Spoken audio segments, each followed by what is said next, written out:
Son opération Père Noël, qui dure depuis 1995, lui vaut ce matin la personnalité de la semaine La Presse Radio-Canada. Il s'appelle Normand Brault.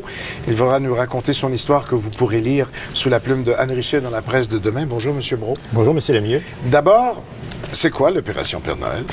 L'opération Père Noël, c'est une opération d'amour. C'est une histoire qui dure depuis 14 ans, comme vous venez de le dire. Et c'est une histoire d'amour entre des enfants, d'abord, des enfants qui proviennent de familles qui sont moins chanceuses, moins riches, disons, comme ça, et des enfants aussi qui sont carrément abandonnés et qui acceptent d'écrire au Père Noël, comme à tous les Noëls, tous les enfants de la Terre font généralement. Mm-hmm. Et Opération Père Noël s'est donné comme mission de faire en sorte que les enfants qui sont à risque très probable de ne pas avoir grand-chose à Noël, de faire en sorte qu'ils reçoivent un cadeau qu'on appelle, nous, un cadeau significatif.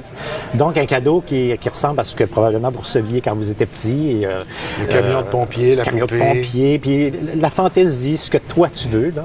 Alors là, j'ai mille et une questions parce que vous ne pouvez pas répondre à tous les enfants. Vous doit avoir des choix difficiles à faire. Vous choisissez comment, pourquoi. Je vous dis tout de suite que sur le web, vous allez trouver sur notre page l'hyperlien qui mène à l'opération Père Noël pour en savoir et en comprendre davantage. Mais avec le peu de temps qu'on a, c'est les choix à faire qui doivent être horribles. Écoutez, à venir jusqu'à présent, étonnamment, M. Lemieux, vous savez, les gens sont d'une très grande générosité. Hein? Et on a réussi à venir jusqu'à présent, depuis 14 ans, à combler toutes les lettres qu'on a reçues. Cette année, on dépasse le 2000, on frise de 2500 enfants et on a un petit peu plus de misère là, sur les derniers 1000 à trouver des Pères Noël, mais on garde bon espoir, ma conjointe et moi, de trouver parce qu'on a toujours réussi à venir jusqu'à présent. Parce que le secret, c'est ça, c'est que dans le fond, vous n'êtes pas le vrai Père Noël, vous êtes le vrai coordonnateur des Pères Noël. Vous le dites très bien, effectivement, parce que vous comprenez que bon, l'hommage que la presse et Radio-Canada nous rendent à Opération Père Noël, c'est très touchant, c'est très émouvant. En même temps, je le reçois très humblement parce que s'il y a derrière cette opération-là, plusieurs personnes qui collaborent avec nous et qui font en sorte que ça puisse fonctionner, notamment les gens là, qui acceptent de jouer le rôle du Père Noël, les intervenants aussi qui recueillent les lettres des enfants. C'est quand même un surplus de travail assez important pour eux. On leur demande d'aller dans les familles, de soutenir les enfants, les parents pour le faire. Mais là, vous n'avez pas de subvention, là. Vous n'êtes pas un organisme dûment constitué, organisé, avec des financements à tout casser, là. Non. Même que ça a commencé avec un cadeau. Ça a commencé avec une idée, en tout cas, d'une enfant qui nous a allumé, Thérèse et moi, là-dessus.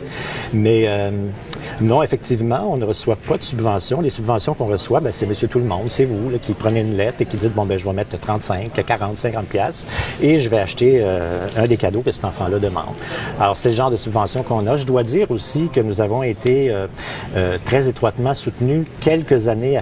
Quand on a commencé à organiser ça là, pour le faire sur une plus vaste échelle, la Fondation Villa Notre-Dame-de-Grâce nous a donné à chaque année un montant d'argent pour nous permettre de répondre à ce qu'on appelle des demandes spéciales. Alors des choses qui, dans une situation de vie particulière pour un enfant, pour une famille, qui dépasserait largement le montant d'argent qu'un particulier peut consacrer à ça. Et donc, on répond à des demandes un peu exceptionnelles de cette manière-là. Vous devez vivre des Noëls exceptionnels parce que vous en faites vivre.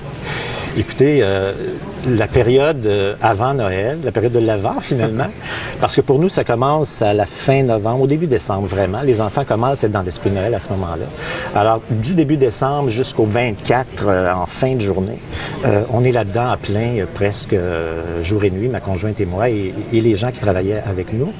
Et oui, effectivement, il y a beaucoup d'émotions que nous font vivre autant les lettres des enfants que les gens qui nous appellent et que nous appelons pour leur offrir des lettres d'enfants, des gens qui nous disent comment c'est important pour eux cette idée-là, comment ça les rejoint.